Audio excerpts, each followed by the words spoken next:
the other high schools have moved on, like we talked about Milliken moving on to a rudimental sound, smaller band, Lakewood included, there's Jordan, and Mayfair? Yeah, and I don't know how Polly went, but Well, Polly went to the magnet school, so they became something completely different, and I don't even know if they had a marching band once they became the magnet school. right. I don't recall that. So I guess my question is, did you, I mean, maybe it wasn't important to you at the time, or maybe you noticed did your father, what would you think his thought on all the other schools changing, and what was his resistance to that change, or he felt he needed to hold the tradition of the drumming with his band? Why do you think he kept syncopated on when everybody else was moving away from that? He kept it because he loved it and it worked. That's how my dad was. He wouldn't have cared if everybody went out the window. He'd still do what worked for him. And, trends and things like that, he never went with that sort of thing. If it had stopped working for him, he would have changed it. The other schools, I think a lot of schools go according to the preferences of their directors. I know at Milliken, they really preferred the more military rudimental, and it worked beautifully for them because it was a very disciplined group. They marched closer together, and they had different kinds of lines in the way they did things. But it was fun to see the variety of the different schools. If they had all been cookie cutter and the same, it wouldn't have been as interesting. Lakewood was the Flash, and that was us. We're going to come, and my dad used to say we looked like rabbits running all over the field. And we were in the dark, too. We'd crash into each other and everything because we were doing the blackout shows. I mean, it was absolute chaos.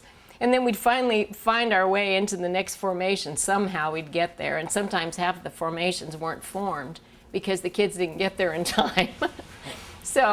But nobody cared because it was the lights and it was the, what do you call it, fireworks. So, it worked for Lakewood, and that was fine. But it was funny. And all of us were exhausted because running all over. Let's see. I can jump in on something if you want, or Go ahead. Yeah. Can you describe what a syncopated drummer was? To me? Yeah, kind of. I mean, most of the people we've been interviewing are drummers themselves. Mm-hmm. You're sort of removed from that, so I'm just curious, being somebody who's around during the heyday of this in the high school, what is that? What is that character? What does it look like? Oh, well, first of all, the drummers were cool. You always wanted to be around the drummers. Should I be looking at which way? Just talk to Greg. Sorry. Okay. The drummers were cool. And they created that atmosphere. So everybody wanted to be around them. If you were song girl like I was and you had to do your little routines, you didn't need the whole band to do them. You just do it with the drummers. So we hung around them a lot. And there's something exciting about that sound. And if you're a dancer at all, which the song girls and the ones who marched in the bigger group were, you move to it. So you want something good to move to. And if it's done well, it makes you feel better about what you're doing. So we all felt like we were more cool because we were dancing and moving to really cool sounds. The military was a little more strict, the rudimental, where you can't be as free. And so we felt like we could really dance to what they were doing and not just march or not just, move in a strict way. So it made us feel cool too. Yeah, so you guys felt cool.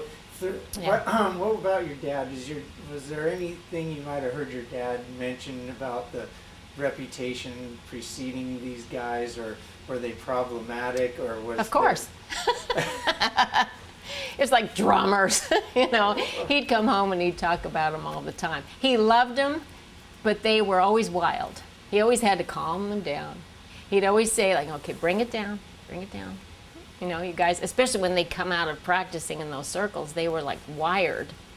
And so he'd have to sort of get them to settle down a little bit. But he loved them because of what they brought to the group. So, He was a great teacher in the sense that whatever worked and whatever a student was good at, he wanted them to expand on it. He never was one to crush anything like that. Some teachers get uncomfortable if the kids get too independent. My dad wasn't like that at all. He loved it. And he'd jump in it with them sometimes. You know, I remember one time he got a drum out and he got right in that circle and he was banging away with them. I would have loved to see that. Oh, it was wonderful. My dad was very quiet, reserved person, but so creative and funny because since he was so reserved and very strict, you never expected him to do something like that. And I remember one time he promised the kids, he said, if you sell enough candy bars for whatever they were raising money for, at the end of school, you can throw a pie at me. And he got himself in a booth and they went crazy throwing pies at him. He was a good sport. That sounds like a very good teacher.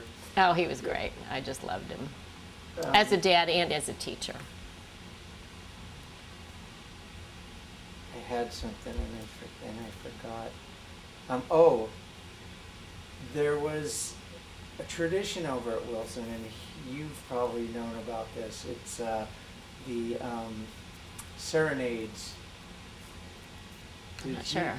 Well, from what I recall, they kind of stopped having them about the time I got there, but it would be the students would get their instruments, you know, horns or drums, and a lot of times it was mainly drummers, and they would go to, say, a new drum major's house Oh, at 3 in the morning yes. and We experienced unload that. a fanfare on the house. And now, did this happen for your? Can you describe? Oh my gosh, it got in the LA Times. It was so crazy. It was homecoming. I don't remember what year. I was still living at home, so it had to be in the late 60s, early 70s, somewhere in there. And it was about 5 in the morning. And all of a sudden, my dad hears, dun, dun, dun, dun, rare. And then the candy started going, and my dad is going, oh my gosh. Of course, the neighbors are going crazy. They marched down his street. They started at the corner, and they marched down the street, and they did, I don't know if you remember the fanfare, and my dad says they're gonna call the police. He was going crazy, but he loved it at the same time. And my mom saying, oh my gosh, what's happening? And I got up and we ran outside. We're all in our pajamas, and we're standing on our front lawn and watching this marvelous thing going on. And the kids, they were just in street clothes. But they played they played the fight song from Wilson. They did a lot of the syncopated stuff. It was amazing. And that people did call the police. But then they saw, they was just in fun. And then somebody from the LA Times interviewed my dad about it and interviewed whoever it was who decided this was a good idea. It said, I think the heading was, strike up the band, but at 5 in the morning. It was great. And they used to toilet paper our house all the time, too. And sometimes my dad would catch them, and they were always afraid he would catch them, because, again, he was so stern. They were worried he'd get mad. And there was one time he brought food out to them. Another time he brought out some more rolls of toilet paper to help them. A little more balanced on this side of the lawn. Oh, yeah. In fact, he did direct them a few times. So, Is this the best you can do? yeah. Do you remember hearing your dad speak of any specific drummers that were really good musicians, or somebody he thought be admirable, or do you remember a name of a certain fellow he would speak of? I don't recall. It seemed like most of the time, especially the parade drummers, it was the group. And they thought of themselves that way too. They weren't really prideful, or there wasn't like a star in the group, because they knew it was the cohesive sound that made it work. So they weren't too egotistical about it. And my dad, there might have been a captain of the drum line, something like that, but he didn't really speak about individuals for that particular style. Do you think there was ever a problem with the drummers thinking they were separate from the big band, like Oh, being sure. their own? It wasn't a problem, but they definitely thought they were better than everybody else. Or, You or- guys would be nothing without us. They would say that all the time. Then that's when my dad would say, "Okay, bring it down." You know, you think you're all that, but you bring know, it back down to earth. yeah, yes. Yeah, that's So they really, I mean, they had an attitude, but it was healthy in the sense that they wanted to be good. They knew they were good, and then they would just make everybody else feel that way. And so one thing it did do is it got the other lines of instruments to want to do the same thing. Not the syncopated drumming, but like, for example, the clarinets. I remember them practicing in a circle one time and trying to improve so that they would be really hot line. So it kind of fueled better playing, actually. And they were a very cohesive group. My dad was good at creating a team attitude with all of his groups. So, I mean, if they went to a band competition, yeah, the drummers would drive it, but they were in it together, and they celebrated together. They had a real nice fellowship that way. Do you remember any female drummers? Karen Carpenter, Yeah. but she didn't go to Wilson. Right. Although my husband had her in his choir, but that's a whole other story. So Okay. she was an amazing drummer. Oh my gosh. Well, she played on the albums, didn't she? She played on the. A lot of them, yeah. Yeah. And in fact, she and her brother and another guy won the Playboy Jazz Festival at the Hollywood Bowl as a jazz combo before she even started singing. She was like 19. Yeah, incredible drummer. She, in fact, I knew her and I know Richard, and I remember him telling me that she appreciated that style of drumming. Syncopated? Yes, she did, because she was excellent at that. And in fact, the piece that they won the festival on was very syncopated. I mean, she did some amazing things in that Do you style. remember the name of the piece they won? Yeah, da, da, da, da, da, da. The Girl from Ipanema. Oh, yeah. That was the that's song. a great number. Oh yeah, and he did it in like a 5/4, so it was bum bum bum bum bum bum bum bum da, da, da, da, da. And then they'd switch. It was like a lot of different meters and stuff, but oh, they were excellent. Yeah. Yeah. Do this for me once on that I'm side. sorry. Nope, no, it's not. I'm just. This side here. Nope, you're fine. You can drop it now and then it'll be perfect. Okay. I'm curious on. It sounds like your dad gave a lot of himself. Oh, to 100%. What was the reward coming back to him? Oh, he loved most of all seeing students develop. Like he'd get to know them when they were first sophomores. That's before they had freshmen, so it was like 3 years in high school. But he loved getting them fresh as sophomores and then watching them grow. And he liked getting to know each individual. And he liked seeing, what they could do. And it didn't matter. One thing I just loved about him is it was their learning that meant something to him. It wasn't so much, oh, let me just, coddle the talented ones. Naturally, you give them special things to do, but he also loved the ones who just had little things to do. And if they wanted to feel special, he would give them maybe, a certain kind of special award, or he'd have them do something special at a festival. They could be like the captain of the hats for the festival. He'd give them jobs to do. And he'd let some of them be the speaker at the halftime show. So he loved teaching, he loved watching them develop, and he loved both the talented and the semi-talented kids. Just for him, what he got back was watching them grow. That was just wonderful for him. So I'm sure you know, that was an excellent answer. I'm sure you know that syncopated drumming isn't around as much as it used to be. Curious on your thoughts on that, and then also curious, thinking of what your dad might feel after how much time he put into all of this to see kind of where things are at today. So you can kind of talk about that too, Greg. Before he left Wilson, he started to see the trend.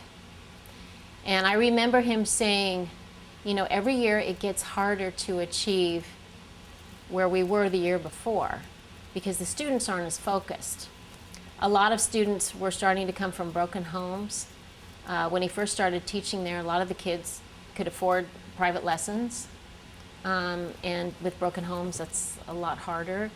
The kids were more easily distracted and a little lazier, and because they had all kinds of other things they wanted to do and didn't really want to practice and do the things that it took to make like a really good syncopated drum line. That took a lot of practice, and the kids in the old days loved doing that. The kids in the newer days do it for a while and then go do something else. And so that made him sad. And that was another reason he ended his career when he did. He was 58. He could have gone on to 65, but he said, I don't want to end watching my groups getting worse. So he ended when they were still, they get number ones at festivals, superior ratings, all that. They won the Monterey Jazz Festival right at the end of his career. So it was like, okay, it's time to hang it up now. Always quit while you're ahead. So But he saw the trend happening. Sorry to say. It's okay. So knowing that, Yeah. what's your personal feeling with trying to, continue? I don't know how much you know about the Long Beach Junior Concert Band right now, and they have like 6 drummers, I think, right now, and they're, Lonnie is really trying really hard to keep it going and maybe bring more people in. What's your personal thought on maybe the future of it? And are you the same feeling as your father? And maybe it's time, if you can again. I think in the scheme of things, in all of history, there are seasons for things, and some seasons don't return. Part of what made Long Beach really great during that period was, again, the home life of most of the kids. Most of them had both parents at home. Most of them had time to work on things. They still had the desire to. The community itself started to change a little bit. So, like, I remember after one rehearsal, no, it was after a football game, there were some kids from the streets that came in and started harassing the band. My dad used to talk to the band after the game and tell them they did a great job and all that stuff with the bullhorn. You probably remember that. And there were these kids who were just trying to cause trouble. And my dad was very protective. Like, the kids from Wilson were like his kids. And so he went after these guys, and he made the mistake of grabbing them. He didn't think. He just said, get out of here. You're bothering my kids. Well, when everybody left and we were starting to lock up, just the drum major was there, my mother, myself, and my dad. These kids came back with irons. They were going to beat my dad up.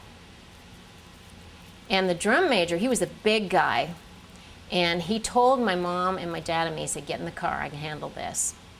And my dad said, I'm not going to leave you alone here. He said, well, if you can just call the police, but you need to get out of here because it's you they're after. And so that was a wake-up call for my dad and for our family. We started to worry about my dad being at Wilson at night. And, my dad was just protecting his kids, but they were definitely going to beat him up. So it became, the area was changing, a lot was changing. And there were a lot of things in the district you couldn't do to discipline the kids anymore.